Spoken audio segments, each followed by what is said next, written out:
Hello my friends and welcome to this new episode of Sartorial Talks, recorded from our quarantine little house in the woods of North Georgia. It's just Sonia and me. We don't have our usual team, we don't have our multi-camera, we don't have all our equipment, but thanks to our patrons, we've been able to acquire some light equipment, sound and light, in order to continue, no matter what, producing our sartorial stock, even from our little cottage in the woods of North Georgia.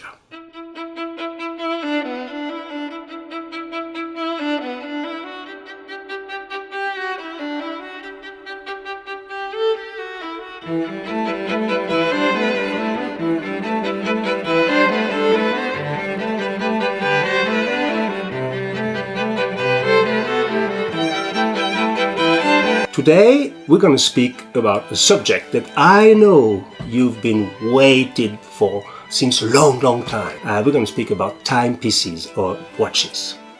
The reason why we didn't speak about watches until now is that we didn't feel very legit on the subject. That's very simple. Many YouTube channels, many blogs of super specialists of watches and timepieces exist on the market, and we didn't feel it was our place to speak about that. But from a stylistic perspective, we decided with Sonia to give it a go. And so today we're going to share with you our selection of what we consider to be the 15 most elegant watches for men on the market. And we're going to start immediately with watch number 1, coming from the cradle town of watchmaking in Germany, in the Sax region, the little town, very famous little town called Glashütte. I don't know if you know, there's a very strange, a very interesting story about this town, because when you write Glashütte on a watch, many people think it's a luxury watch because this town is very famous for its watchmaking industry. Many very high level and high-end brands have factory there. And in order to have the right to write Glashütte on your watch, you have to prove that at least 50% of the value of the watch is produced right there in this little city. And that's the case of our first selection, because this selection will go from the very affordable to the very unaffordable. And so we start with something pretty much affordable, and the watch we selected, the number 1, is a Nomos Glashütte, and I'm going to look with you at the same time on my Macintosh, and it's a Nomos Glashütte called the Ludwig. And look at this watch. It's a beautiful, simple watch, but this watch communicates quality, immediately communicates elegance, it's thin, it's not complicated, and look at that. This beauty is sold, I'm in the US, so I have the prices in US dollars, less than $2,000. Honestly, for this kind of, Nomos is producing a lot of different watches, but with always the same idea. Fantastic quality, great design, affordable price. So that's our first watch in our selection, Nomos Glashütte from Germany, from the city of Glashütte, and the name of this watch is Ludwig. Now we move to watch timepiece number 2, and I'm going to move with you, and we arrive in France with our we're very proud of this company, Cartier. You know, Cartier is unmissable in the world of luxury, of jewelry, but also in the world of watchmaking. And the watch we selected, you can't miss this watch. I mean, you've seen it at least once in your lifetime. It's called the Tank Solo. And we selected this rectangular, very Art Deco watch simply because it's absolutely stunning. It's beautiful. The design is very interesting, very sober, but at the same time, it's sober and discreet, but it's also a stylistic statement. When you wear a watch like that, with this beautiful proportion, with this beautiful craftsmanship, because you can feel the quality directly when you look at it, it's a real stylistic statement. So, it's unmissable. The price is still, I mean, quote unquote reasonable. We speak about something around between $3,000 and $4,000 maybe for a new watch, of course, not secondhand. And so I think, it was admissible for us among 15 watches to have a Cartier because it's a beautiful watch. So watch number 2, the Cartier Tank Solo, beautiful watch from the French brand Cartier. Now we move to watch number 3, and of course, when we speak about watch, we can't not speak about Switzerland. And this is where we arrive at, I'm sorry, I'm looking, all this is recording live, and we arrive at a very famous company. Very famous for many, many reasons. First of all, it's producing a lot of beautiful watches, mainly sport watches. They're very famous for the sport watches, but they're also very famous because this brand, Omega in Switzerland, has produced the watches that were worn by Neil Armstrong and Buzz Aldrin when they were on the moon. They'd been walking on the moon in 1969, and they were wearing, I'm not a professional, the Speedmaster on their wrist. And also Omega is very famous also for the Seamaster, but there are more like sports watches. The one we selected for you is of course a dress watch, and as you can see, it's called the Ville Prestige watch. It's a coaxial watch. I don't know what it means, but it's certainly beautiful. But if you look at the watch itself, all the watches we selected have pretty much the same kind of feeling, vibration, you know, a dress watch, very simple, not many complications, but tremendously elegant. And this Ville from Omega is, in my opinion, tremendously elegant. And the price is also tremendously elegant because it's, as far as I see here on the website, for a new one, a Ville Prestige is less than $4,000. So once again, it's not cheap, but for a watch of that quality, it's very affordable. Now we move to watch number 4.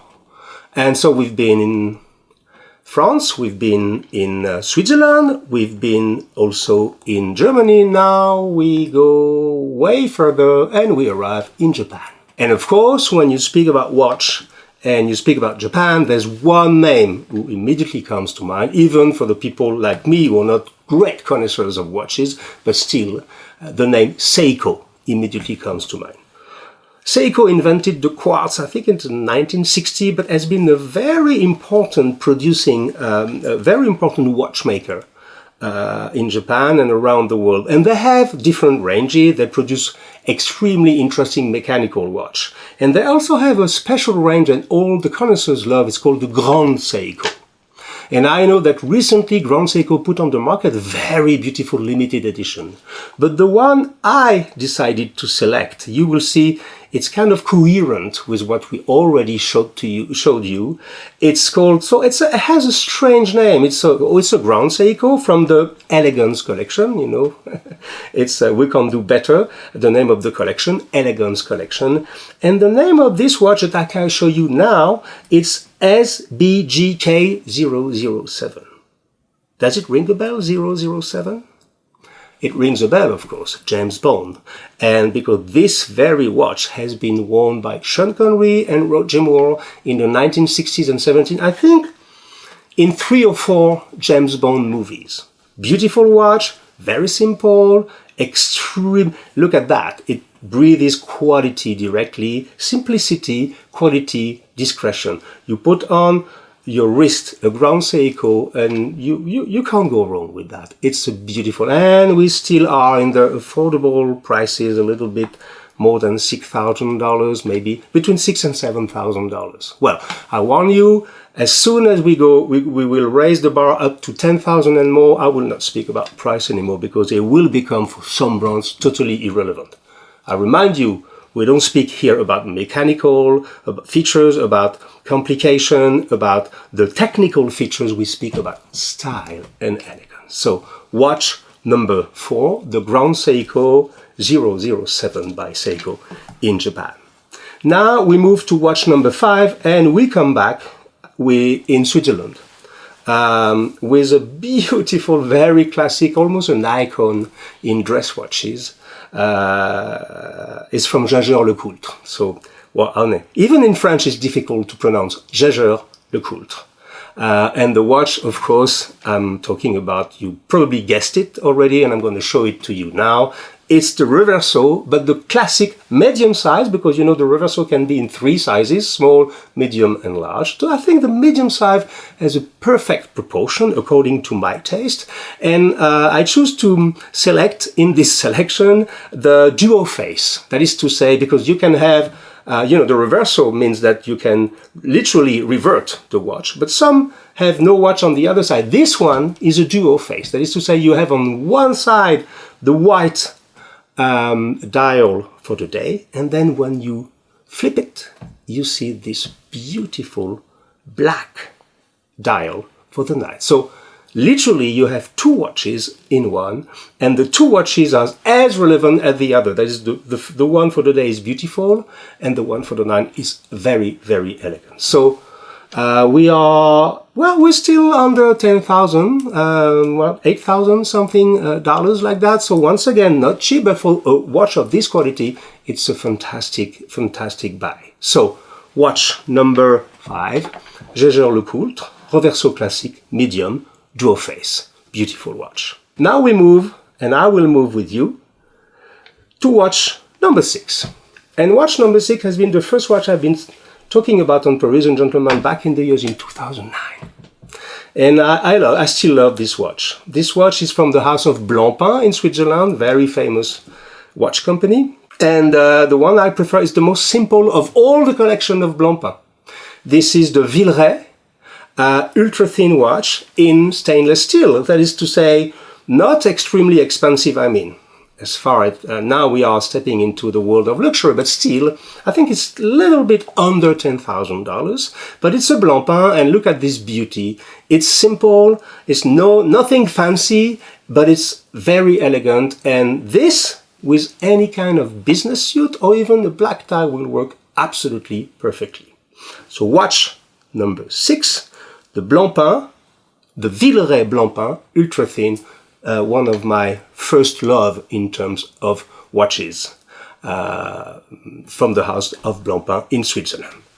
Now we move to watch number 7, and I love this one for different reasons. First of all, the name is so interesting. The first time I heard about this watch, I thought it was an Italian watch, but I just realized that I'm not sure that Italy is crafting watches, and because the name is Parmigiani Fleurier.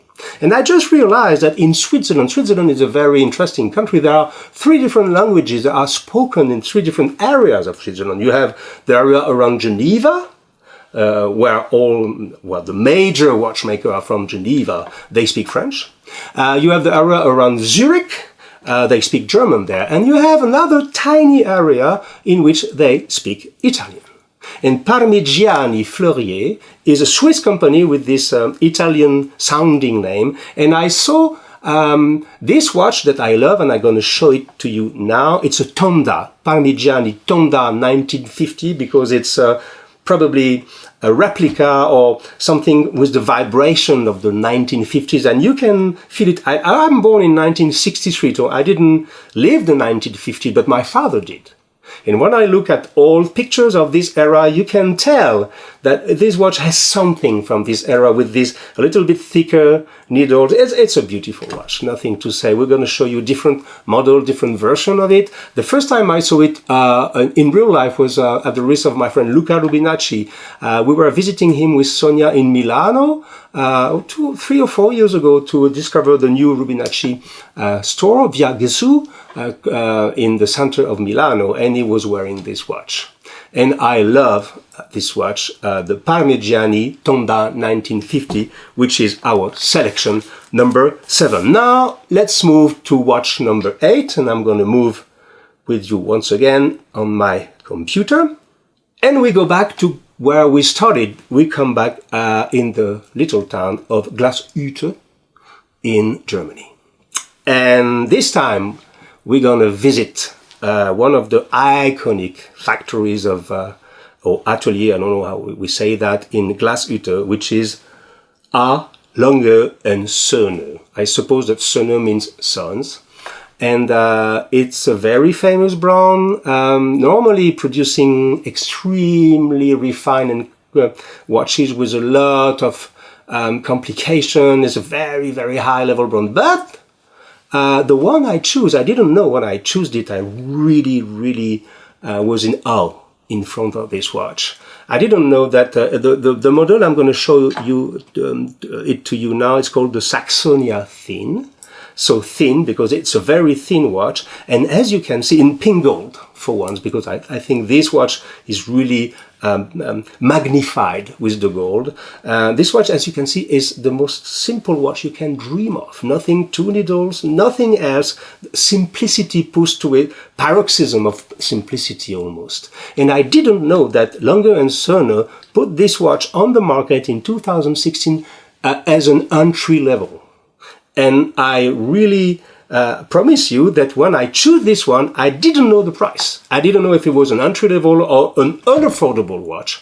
And it was an entry level. Well, I mean, an entry level for Lange and Söhne, that's 15,000 euros. So it's a high. The step is quite high, but still, it's a fantastic, beautiful dress watch that I really adore. Lange and Söhne, the Saxonia Thin. It's number 8 in our selection. Now we go to number 9. We stay, no, we don't stay because we were in Germany. We come back to Switzerland and we're going to go to Breguet. Well, I have a special tenderness for this watch. Why? I selected the Breguet Classique that you can see now. Why do I love this watch? Is because, look at it. It doesn't remind you like a pocket watch, you know, the one of your grandfather maybe. So it's a wristwatch, but it has this feeling of the 1920, 1930. And I remember I have one watch from my grandfather, and even another one from my great grandfather, and they look like this. It looks really like a pocket watch. It has a kind of a very old-fashioned vibration that I love. Put this, for example, with a black tie. Or a smoking jacket. It works very well. Beautiful, beautiful watch. So number 9, the Breguet Classique.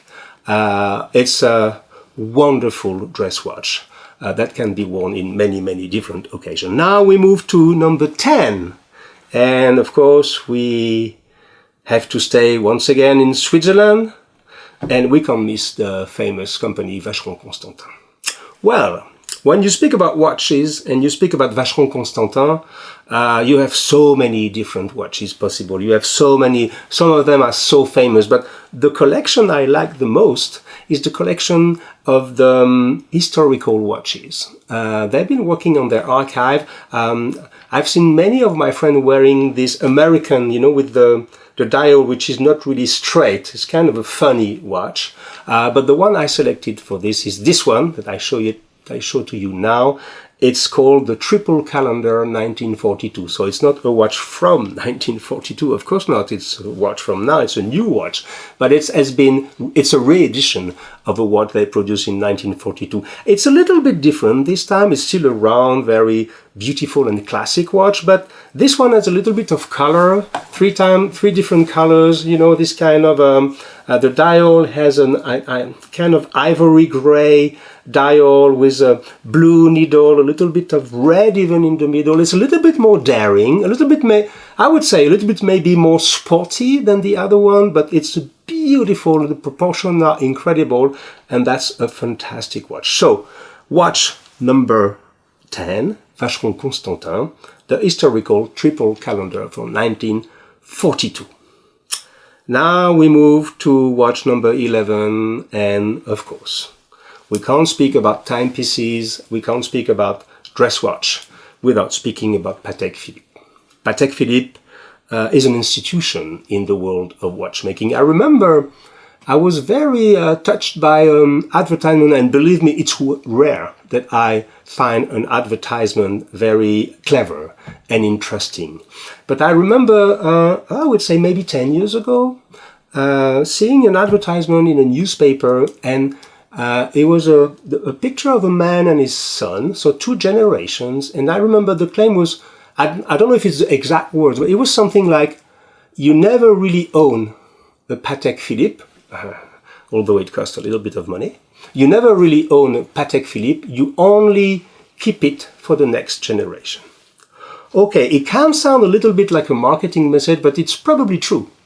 If you consider Patek Philippe, and these watches are absolutely gorgeous. And among this enormous collection of Patek Philippe, of course, I choose the most classic one. This is for me probably the quintessential round dress watch called the Calatrava. I do it slowly because I have a tendency of say Calavatra. No, it's Calatrava. And the one I adore that you can see now is the 5196G.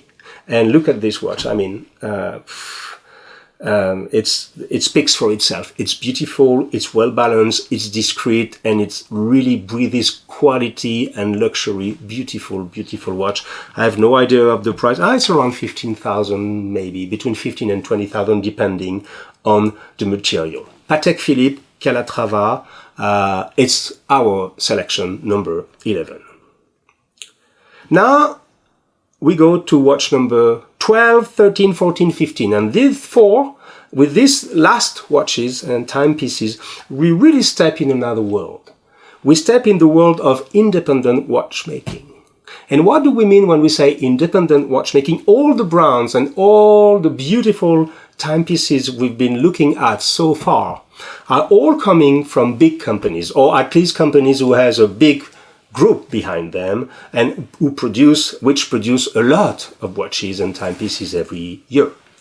When we speak about independent watchmaking, we speak about artisans or small group of artisans who don't have a group behind them or big finance and big marketing, so are more confidential and who are producing very little amount of watches. Very little. I mean, some of them are producing 50, 100, maybe 200. We are in the 100, not in the thousands for sure. And the first watch that I selected among the independent watchmaking industry is from François-Paul Journe, and it's a beautiful watch, and I adore the name of the watch, probably my favorite name. It's called the Chronomètre Souverain.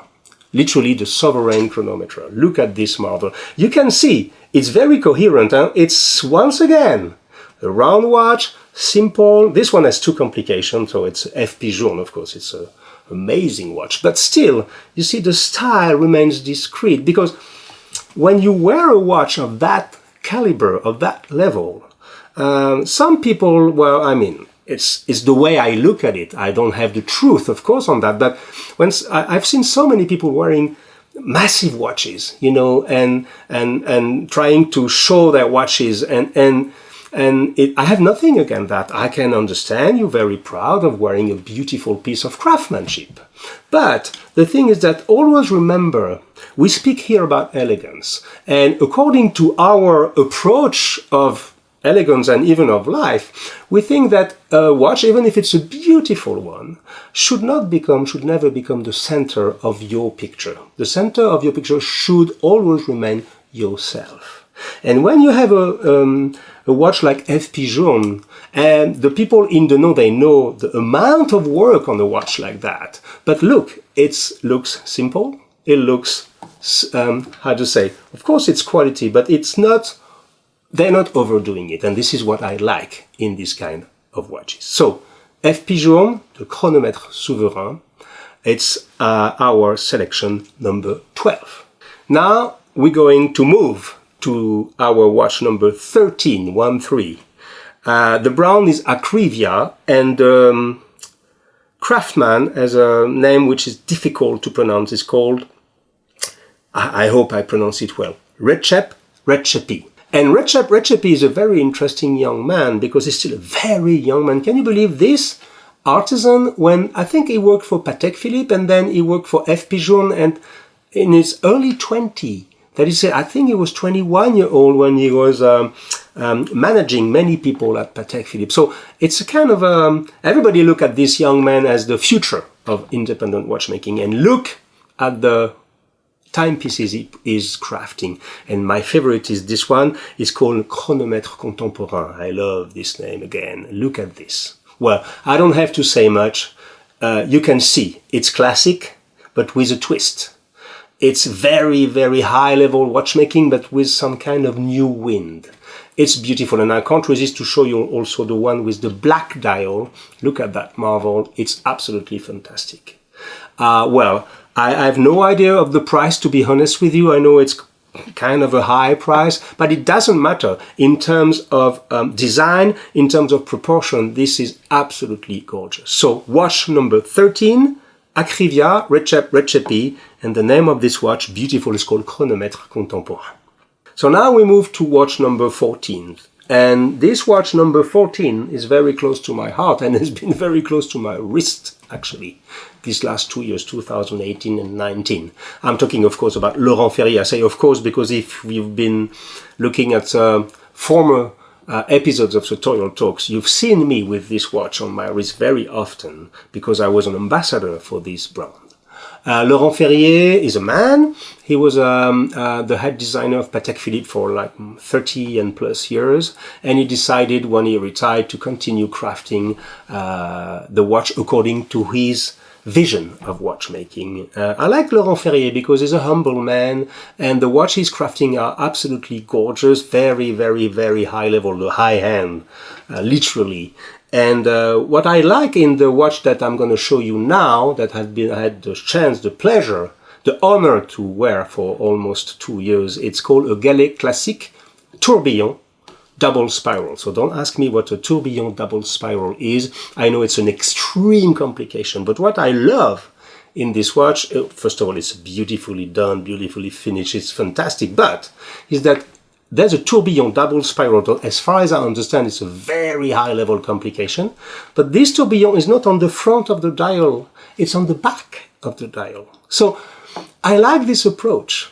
You have a piece of art almost on your wrist. You understand, you can feel it, you can feel the quality, you can feel all this. You understand the work that is behind, but you don't show it to others.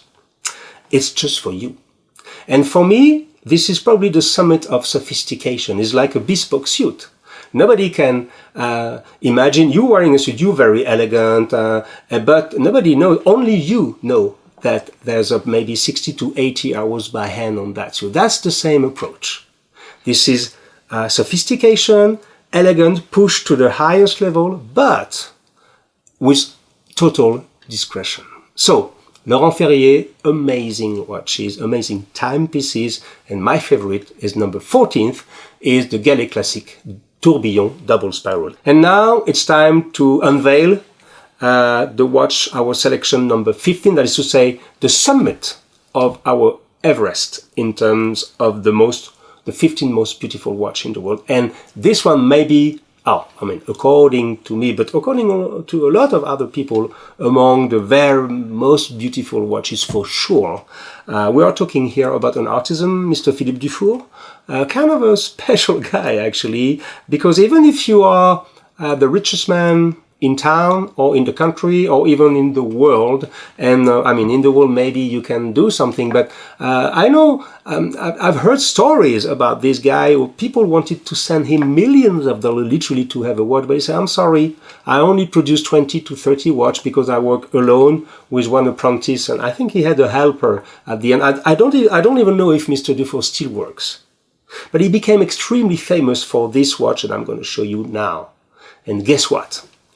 The name of this watch is a summary of everything we just said during all this selection, because the name of this watch is Simplicity. And when you look at this watch, I know nobody have been looking at this watch. I didn't touch this watch. I never had the honor to touch it or even to see it in person, because it's pretty much unfindable now. But this watch is for me the epitome of elegance and discretion. There's nothing to say, it's just absolutely beautiful. Today, the bad news is that it's pretty much impossible to find a Simplicity by Philippe Dufour. I don't even know if he's still working, but you can find them in auctions. And the last auctions on Simplicity, because they're all numbered, of course, it's such a tiny production. I think the number of the last auction is beyond any imagination. It's absolutely crazy. But at the same time, what I like in that is that it pays a homage to a man who's been working pretty much by himself, alone, in his small atelier, and producing watches according to the gospel of watchmaking. And I think, and I like this, because behind all this there's a message. That's a watch, a timepiece, sorry, called Simplicity, produced by a man, an artist, a real artisan, working pretty much alone. Far from any advertisement, any marketing, becomes one of the most, if not the most sought after timepiece in the world. For me, makes a lot of sense. So I hope you enjoyed this selection. Of course, I'm pretty sure a lot of you behind the screen say, why did Hugo didn't speak about Audemars Piguet, or why he didn't speak about Rolex, why he didn't speak about, this kind of brand. So I really ask you to feel free to go in the comment section and add your selection of your 15 or 10 or 5 or whatever most elegant watch in the world, because I'm sure you have other ideas. I hope you like this episode. I give you an appointment for the next episode of Sartorial Talks, and in the meantime, cheers!